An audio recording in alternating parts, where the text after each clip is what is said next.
Alors, on va parler de tests de personnalité qui permettent de comprendre et d'aller directement dans le cerveau de ses interlocuteurs pour bien les comprendre et pour ajuster son discours au mieux. Alors en fait, je vais vous parler de deux outils, il y en a plein d'autres. Euh, mais le premier, c'est le profil DISC, DISC. Euh, c'est le profil de personnalité dont je parle sur mon blog majoritairement, j'en parle d'autres, mais c'est celui qui me paraît le plus adéquat et le plus adapté pour pouvoir bien comprendre comment fonctionnent les autres. Comment fonctionne soi, c'est important, mais on n'a jamais compris de se comprendre soi-même. Euh, on n'a jamais fini, pardon, de se comprendre soi-même. Et finalement, il faut aussi se dire que c'est la même chose pour les autres. C'est-à-dire qu'on est en perpétuelle évolution, on change tout le temps. Ça, on a beaucoup de mal à l'appréhender. Mais c'est vrai, on n'a pas du tout les mêmes goûts qu'il y a 10 ans et on n'a pas les mêmes goûts actuellement qu'on va avoir quand on aura 10 ans de plus. Euh, ce test de personnalité, il est complètement imparfait, mais ce que j'aime dans les choses qui sont imparfaites, c'est qu'elles sont simples et que comme elles sont simples, on sait qu'elles sont imparfaites. La tentation quand on prend un truc compliqué et qu'on passe 3 mois à l'étudier, c'est qu'on a l'impression d'avoir trouvé un truc hyper génial, qu'on pense que c'est hyper complet, alors qu'en fait, en vrai, pas du tout. Le profil disque, c'est quoi? Donc ici, ce cercle, il sépare en bas les introvertis, en haut les extravertis. Jusqu'ici, on arrive facilement à comprendre. Sur la gauche, vous avez les gens qui sont orientés tâches, procédures, efficacité, deadline. Et sur la droite, les gens qui sont orientés personnes, relationnels, dynamique de groupe, esprit d'équipe. L'important à comprendre, c'est qu'on fonctionne différemment. Et quelqu'un qui est rouge, c'est-à-dire qu'il est extraverti et il est orienté tâche, typiquement, c'est quelqu'un qui va dire: moi, j'ai pas d'état d'âme, ce qui m'importe, c'est le travail. Donc, quand on commence à lui parler de quelqu'un qui se sent pas bien, qui a à raconter la vie de la personne pour donner des excuses pour le travail qui n'est pas fait, la personne va dire: non, non, non, moi, je m'en fous, ce qui m'importe, c'est que le travail soit fait. C'est quelqu'un qui est assez brutal, qui est assez direct, qui parle fort, qui fait des grands gestes et qui va avancer dans le cercle intime de la personne. On a toujours un cercle avec 1 mètre autour de nous. Dès qu'on rentre dans ce cercle, enfin, généralement, il y a certaines personnes qui ne se sentent vraiment pas bien. Lui, il n'hésite pas à y aller. Euh, c'est le D pour dominant. Donc ça le caractérise bien. Le I, c'est l'influent. L'influent, c'est celui qui va faire plein de mousse ou plein de, plein de vagues, mais il va pas faire grand-chose. Il va faire beaucoup de fumée, en fait. Il va être extraverti et orienté personne, relationnel. Son défaut majeur, c'est de vouloir faire plus de relationnel quand on dit que son travail n'est pas fait. C'est-à-dire que quand on le met en défaut, son défaut, ça va être d'aller voir tout plein de personnes dans la périphérie du travail qu'il fait pour essayer de communiquer encore plus, pour expliquer qu'il a plein d'excuses pour expliquer qu'il n'a pas fait le travail. Plutôt que de travailler vraiment et puis de rattraper ce qu'il n'a pas fait, quoi. Donc lui, quand on lui dit qu'il ne travaille pas, qu'est-ce qu'il va faire? Il va faire une campagne de communication pour faire croire qu'il travaille, en fait. L'influence, c'est celui qui a un réseau hyper important, il a beaucoup de contacts, il est toujours à l'aise avec les gens, il peut débarquer dans une soirée où il connaît personne, il va se faire 10 potes à la fin. Il va monter sur la table en fin de soirée et il n'hésite pas à être. Enfin, voilà, c'est un bon extraverti, orienté personne, relationnel, c'est ça qui est important pour lui. Mais son défaut, c'est que, bah, en fait, il passe plus. Comme c'est hyper important pour lui, le fait de travailler, de faire les choses en elles-mêmes fastidieuses tout seul, là, c'est compliqué pour lui. Influent. Ensuite, le stable, c'est quelqu'un qui est hyper fiable. Moi, c'est une personnalité que j'aime beaucoup.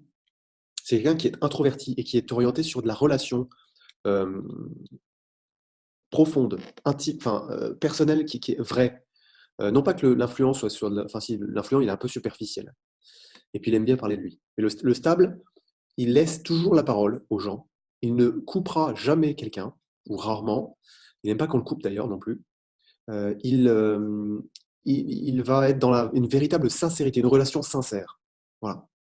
Moi, j'apprécie vraiment ces profils. C'est le stable, S, stable, vert. Et le C, c'est pour consciencieux. c'est un profil de juriste, de comptable. C'est quelqu'un donc qui est introverti, qui est orienté tâches, efficacité, chiffres, procédure. Euh, Lui, il est fiable parce que il va, avant de dire quelque chose, il va l'avoir vérifié 10 fois et il va avoir une source hyper précise, hyper pointue. Son gros défaut, c'est que il a beaucoup de mal à passer à l'action parce qu'il n'a jamais assez, il a jamais suffisamment d'informations. Son gros défaut, ouais, c'est le passage à l'action, parce que rien n'est jamais complet. La perfection, il est là, ah, il manque encore telle chose, il y a encore une question en suspens, on ne sait pas si juridiquement ou si de manière comptable, c'est vraiment sûr. Et du coup, il va avoir beaucoup de mal à passer à l'action parce qu'il est paralysé par son profil consciencieux. C'est consciencieux. Voilà. Donc, quand on a compris ça, les grandes lignes, c'est quoi? C'est que dans son discours, quand on parle avec quelqu'un, et quand on parle avec des amis, on s'en fout, on n'est pas là à calculer. C'est comme quand on discute avec quelqu'un qui est psychologue dans la vraie vie. En fait, en vrai, il ne va pas calculer et vous analyser, scanner votre personnalité quand vous êtes en train de discuter avec lui, si c'est dans un domaine privé. Parce que ça demande un vrai effort de mettre en marche certains outils d'observation de l'autre. Mais comme c'est un vrai effort, c'est aussi une façon de... là, je vais pouvoir couper le partage d'écran. Comme c'est un vrai effort, c'est aussi une façon de prendre conscience que écouter l'autre, c'est hyper important. Il y a un adage ou une image que j'aime beaucoup, c'est qu'on a dans la vie, enfin on est constitué de une bouche et deux oreilles. C'est parce qu'il faut savoir écouter 2 fois plus qu'on ne parle.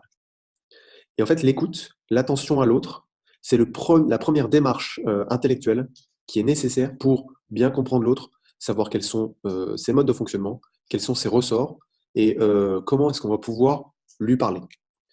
Parce que si jamais vous parlez à un bleu, c'est-à-dire bleu qui est comptable, juriste, introverti et orienté tâche, comme si vous parliez à un extraverti jaune personne, je prends un exemple. L'extraverti jaune, il fait des gestes, il est hyper volubile, il va parler plein de choses, il va rigoler très fort. Euh, Bah, si vous faites ça avec un bonhomme qui est bleu, lui, il est hyper introverti, il est cadré, il garde les bras près du corps, et il est comme ça. Et il va dire, mais c'est qui cette hurluberlu? C'est pas possible, vous allez perdre en crédibilité de manière impressionnante. Donc ça, c'est une chose. Et c'est une chose qui est hyper importante. Alors, comment est-ce qu'on peut faire pour le, les reconnaître, entre guillemets, ou, euh, ou faire en sorte qu'on soit plus facilement, enfin, qu'on puisse déterminer de manière euh, fiable qui on a en face de soi. Ben, le mieux, c'est d'imprimer des fiches que vous pouvez trouver sur profil4.com. Je vais vous partager mon écran aussi, encore une fois. Euh, Partage d'écran. Alors la fiche, là j'ai pris la fiche bleue. C'est une fiche en recto verso. Je vous encourage à les imprimer et puis à les avoir auprès de vous. Et avant que vous receviez quelqu'un ou avant que vous ayez un entretien avec quelqu'un un entretien commercial ou un entretien avec votre chef, avec un subordonné, vous relisez les fiches ou vous relisez la fiche dont vous pensez qu'il a le profil, que la personne que vous avez en face de vous a le profil. Ici, vous avez donc les points clés sur la première page. Donc ça, c'est le profil consciencieux, le juriste et le comptable. Voilà, comptable, administratif, c'est la petite profession type. Son émotion, c'est la peur, bon, l'animal, la couleur, peu importe. Euh, la force, la limite, le moteur. La peur, c'est qu'on critique son travail. Le travail, c'est hyper important pour lui et il a mis toute son énergie pour faire en sorte de faire quelque chose de hyper carré. Euh, il a besoin d'être prévenu à l'avance. Euh, et il faut le consulter pour prendre des décisions. Sinon, il risque de tout rejeter en bloc. Il n'a pas eu le process, il faut qu'il se prépare mentalement, qu'il pose toutes ces petites pavés de fondation de son écosystème. En fait. Voilà. Donc, je ne vais pas les lire avec vous parce que vous savez lire, mais je vous dis là, profil4, profil4.com, vous avez le site internet ici. Je fais de la pub pour un autre site internet, c'est pareil. C'est vraiment bien fait, elles sont vraiment très bien faites, ces fiches. Ensuite, vous savez comment vous allez pouvoir lui parler. Donc, pour lui parler, vous avez tout un encart ici, magique. Et comment vous pouvez le reconnaître. verbal, donc tout ce qui est verbal, tout ce qui est visuel, tout ce qui est vocal, et même avec des emails. On peut reconnaître quelqu'un, son profil, grâce à ses emails, aux emails qu'il écrit. Donc vous étudiez ça, ensuite vous recevez la personne, et puis vous déterminez, vous essayez de déterminer quel est son profil. Et puis après, vous travaillez sur comment lui parler. Comment lui parler? Vous allez essayer d'emprunter son costume, non pas d'être bleu si mais vous n'êtes pas bleu du tout. Si vous êtes jaune, par exemple, les profils qui sont complètement opposés euh, ont vraiment beaucoup de mal à communiquer entre eux. Donc si je suis jaune et que je dois parler à un bleu, ben, il va falloir que je gomme mes attitudes de jaune et que je m'attache à emprunter un discours de bleu. Je ne vais pas me changer complètement, mais je vais essayer de faire passer mes messages avec des références techniques, en parlant de procédure, en parlant d'efficacité, en parlant en donnant des références et des choses que je fais pas à pas, de manière progressive. Euh, voilà. Donc, tout ce cadre-là, il est hyper important. Et comment on fait? Ben, on imprime ces fiches et puis on les travaille. Ça prend pas énormément de temps parce que c'est simple. Et ensuite, on adapte son discours. La deuxième chose dont je voulais vous parler, c'est le son casse. Donc voilà pour le disque.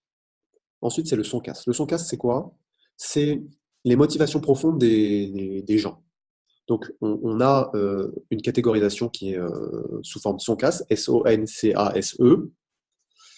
Euh, et ces motivations, si on arrive à identifier la motivation de son interlocuteur, si on raccroche tout ce qu'on dit à sa motivation profonde, par exemple, on prend quelqu'un qui a une motivation sécurité. Si on a identifié à cause de son discours qu'il parlait de sécurité, que ça permet de le sécuriser, oui, mais c'est important, ça c'est un organe de sécurité, c'est quand même très important.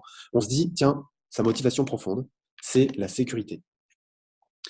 Et une fois qu'on s'est rendu compte de ça, quand on lui parle, on essaie de prendre son attitude rouge, bleu, vert ou jaune, donc rouge, jaune, vert, bleu, pardon, et on essaie de donner dans son discours des arguments de sécurité.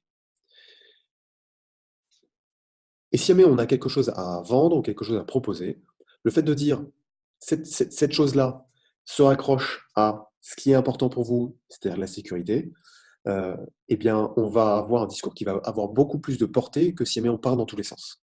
Voilà. Donc, avant tout, c'est une attitude psychologique qui est nécessaire pour pouvoir observer l'autre, être attentif à des petits détails de son discours pour pouvoir le mettre dans une case du son casse. Alors, le son casse, c'est quoi? Le S, c'est sécurité. Le S, c'est sécurité. Le O, c'est orgueil. Alors, c'est pas orgueil au sens péché capital, mais c'est estime de soi, accomplissement de soi. C'est les gens, quand ils achètent une voiture, ça c'est référence à Alice qui travaille dans les voitures et avec qui on discutait, puisqu'elle est arrivée en avance, quand ils achètent une voiture, ils veulent qu'on voit leur voiture, ils veulent que ça soit quelque chose qui les représente, la voiture. Voilà. Qui représente en fait leur réussite. Le N, c'est nouveauté. Les gens qui butinent d'un projet à l'autre ont une motivation nouveauté. Ceux qui n'arrivent pas à se mettre dans un train-train avec des procédures fixes et des horaires qui sont récurrentes, ont, enfin, ceux qui n'arrivent pas à ça, ils n'ont pas forcément une motivation de nouveauté, mais il y a des gens, ils ont besoin d'être nourris par quelque chose de nouveau de manière régulière. Voilà. Le C, c'est confort. Des gens qui veulent border les choses pour faire en sorte d'avoir un environnement professionnel, personnel confortable et qui sont prêts à dépenser de l'argent pour ça. Ils payent leur confort. Voilà. Le A, c'est argent. Et il y a moins de 1% des gens qui sont motivation argent. Pourquoi? Parce que l'argent est avant tout un moyen. Et si jamais on détermine que la personne a une motivation argent, il faut se dire qu'on se trompe. Et qu'il faut se poser la question suivante, qui est pourquoi est-ce que cette personne veut utiliser cet argent? Alors si en effet c'est avoir de l'argent pour l'accumuler, bah là ok, c'est motivation argent pure. Mais généralement l'argent c'est pour faire quelque chose, c'est pour augmenter sa sécurité, c'est pour augmenter son confort, c'est pour augmenter ses nouveautés, les trucs nouvelles qu'il va acheter, c'est pour augmenter sa sympathie. Voilà le dernier, enfin l'avant-dernier pardon, c'est sympathie. C'est les gens qui veulent sympathique, qui veulent qu'on dise que c'est des gens sympas, que c'est des gens sur qui on peut compter, que c'est des gens fiables, que c'est des gens, voilà, la sympathie. Ils aiment bien avoir une espèce de reconnaissance extérieure. Et le dernier, c'est l'écologie. C'est de plus en plus euh, important aujourd'hui. La partie écologie, c'est sauver la planète. C'est je fais ça pour mes enfants plus tard. La partie, je fais attention à ce que je regarde, à toutes les composantes, tout ce qui est construit pour pouvoir être attentif à ça. Ma motivation, c'est l'écologie. C'est l'éco-responsabilité. Voilà.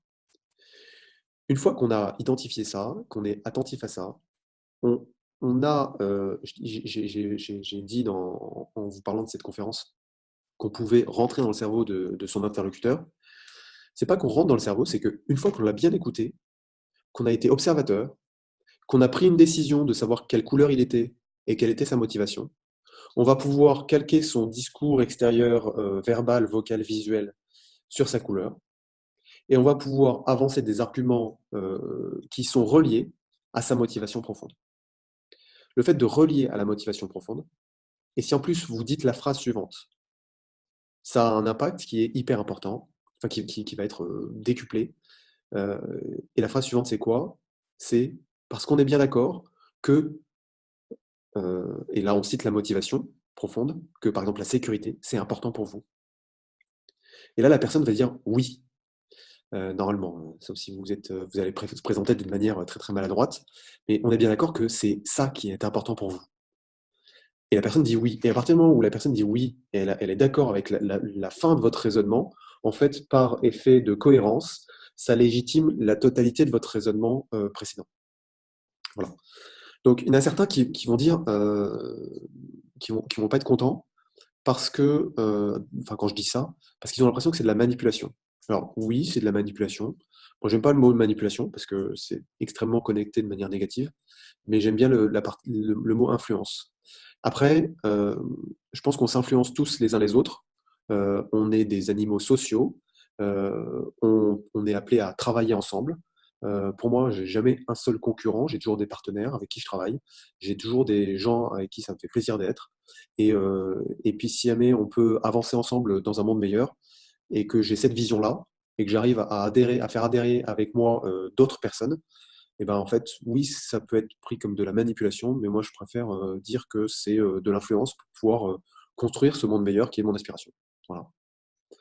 Après, évidemment, si jamais c'est utilisé de manière négative à des fins personnelles ou à des fins de nuisance particulières, oui, là, ça s'appelle de la manipulation. Mais bon, il y a un livre dont j'aime beaucoup le titre qui s'appelle Petit traité de manipulation à l'usage des honnêtes gens. Donc, c'est à l'usage des honnêtes gens. Voilà. Et puis j'en parlerai peut-être un petit peu plus dans une prochaine conférence. Mais là, j'ai suffisamment parlé. Je vais vous laisser la parole si vous avez des questions à me poser, que je puisse éclaircir certains points. Euh, voilà, je vous remercie pour votre attention. Et vous pouvez prendre la parole si vous le souhaitez. Je suis là pour encore une vingtaine de minutes.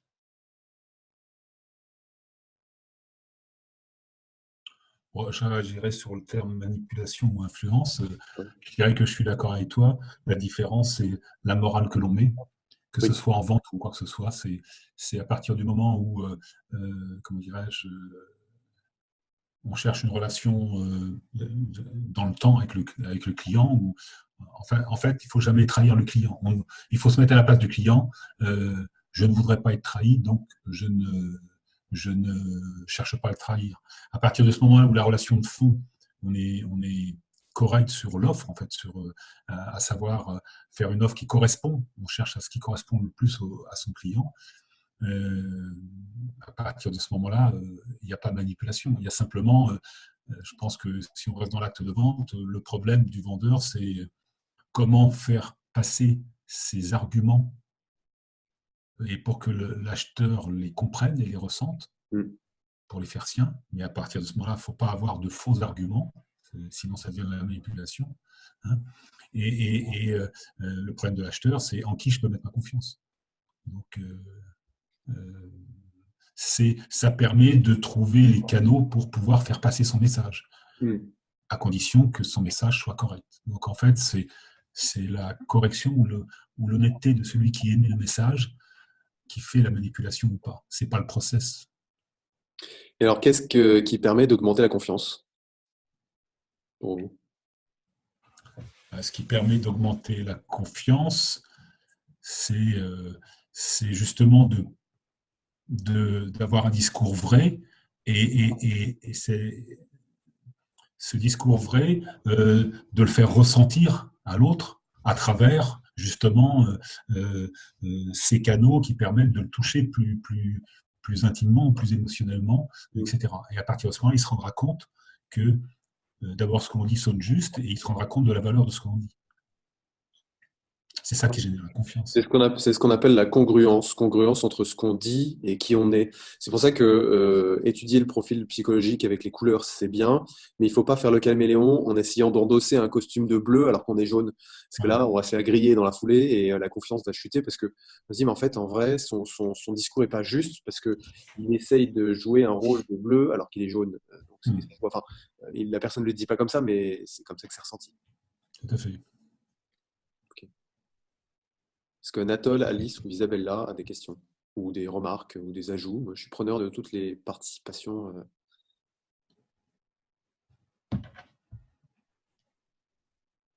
J'étais en train de réfléchir en fait à ta question, qu'est-ce qui augmente la confiance? Oui. Moi, ma première réponse, évidemment, c'est l'empathie, mais je suis vert, donc c'est normal. Et du coup, je réfléchis, mais les autres cadrans, comment est-ce qu'ils peuvent travailler sur la confiance et qu'est-ce qui va exprimer mieux la confiance pour eux, quoi. C'est intéressant comme question, en fait. Le vert, ça va être l'empathie. Le bleu, ça va être le fait de parler de sources, de procédures, de pas à pas, de choses qu'il aime en fait. Il aime les choses qui sont dans les règles, avec on y va comme dans un escalier, c'est-à-dire qu'on y va vraiment une marche après l'autre. On ne commence pas à vouloir aller sauter du rez-de-chaussée au premier étage par la rampe de pompier qu'on va remonter en 2 secondes, comme ferait le jaune. Le jaune, il dit ah bah c'est facile, on fait ça comme ça, comme ça, comme ça. Là, ça insupporte le bleu, ça. Le rouge, je dirais, lui, c'est droit au but et il veut de l'efficacité et il veut, quand il y a un problème, il faut surtout pas commencer en disant alors oui, il s'est passé ça et puis non, non, non. Il y a un problème. Quel est le problème? Quelle est la solution? Et puis après, on peut rentrer dans des explications. Lui, c'est droit au but, c'est le bulldozer.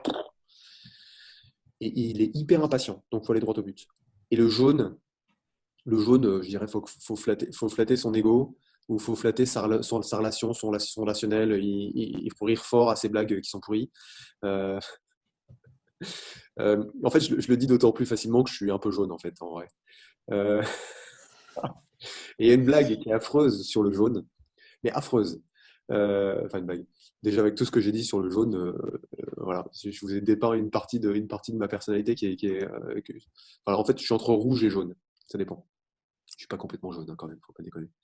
La partie jaune, la blague, c'est de dire, c'est un jaune qui s'adresse à quelqu'un, il est en train de discuter. Et puis, à un moment, il s'arrête, il dit, bon, allez, assez parlé de moi. Je te donne la parole. Qu'est-ce que tu penses de moi? Là, c'est le jaune dans toute sa splendeur. Il aime bien qu'on parle de lui, il aime bien échanger sur des thématiques enfin, en relation avec les autres, se positionner. Voilà. Oui, c'est vrai. Renforcer son autorité, c'est essayer de donner à l'autre, donc d'une part d'être congruent, donc cohérent en fait dans son attitude et dans ce qu'on dit.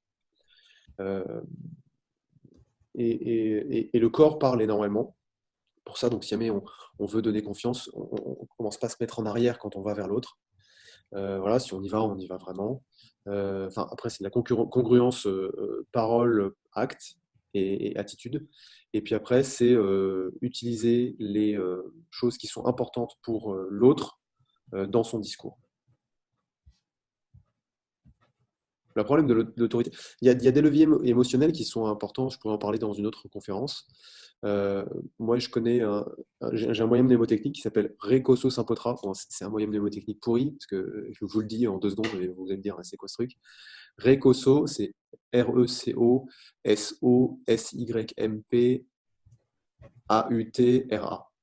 Recoso Simpotra. En fait, c'est les 3 premières lettres de chaque levier émotionnel. Rec, c'est la réciprocité, pardon. La réciprocité, quand on offre quelque chose, ben, celui qui n'a rien à offrir en contrepartie, il se sent redevable.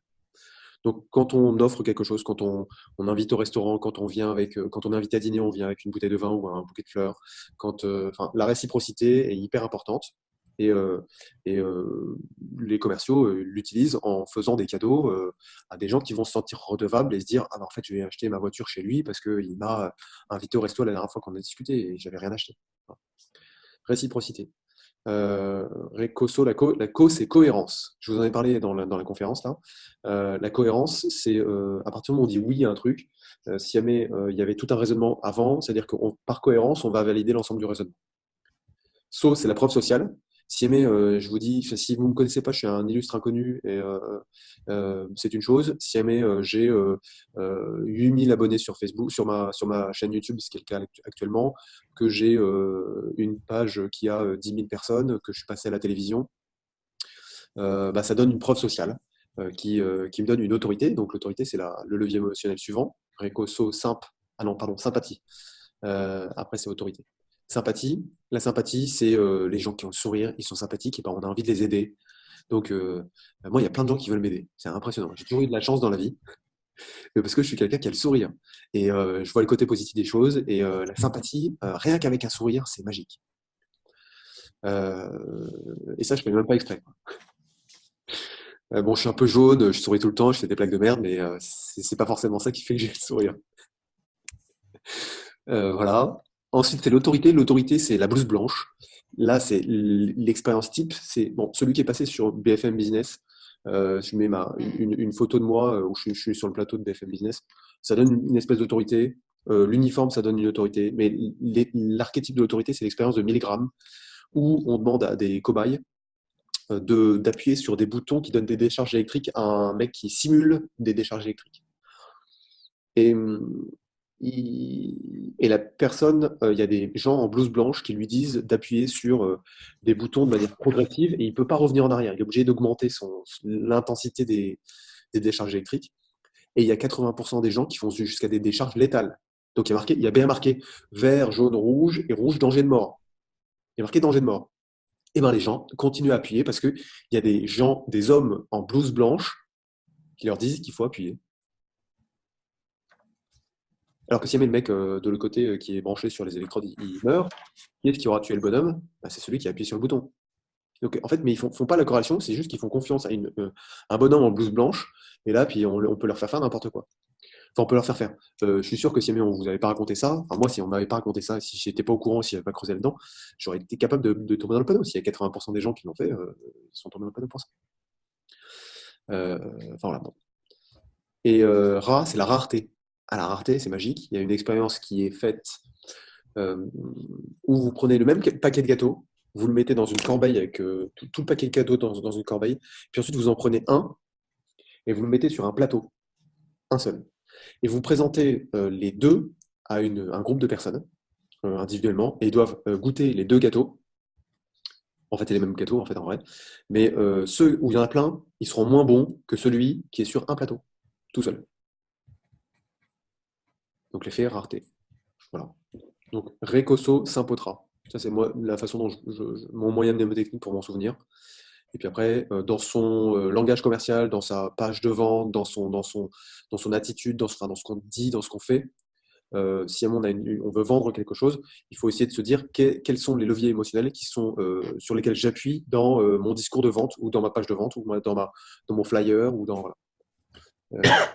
Le fait de prendre l'ensemble de ces leviers émotionnels, c'est déjà, si vous avez 80% des leviers émotionnels que je viens de vous citer qui sont dedans, normalement, ça devrait fonctionner. Voilà. Et surtout, ayez le sourire. Ça, c'est magique.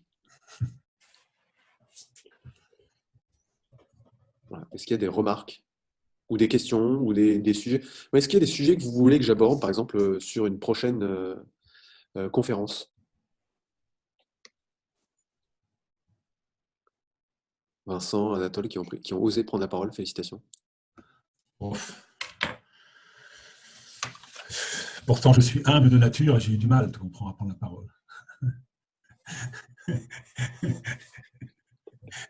C'est quelle couleur, Vincent? Oh, je ne sais pas, il faut que je m'examine parce que je suis arc-en-ciel. Ah ouais, je suis arc-en-ciel. Ouais. J'ai des accès d'autorité, des accès de sympathie. Enfin, ça dépend des heures de la journée.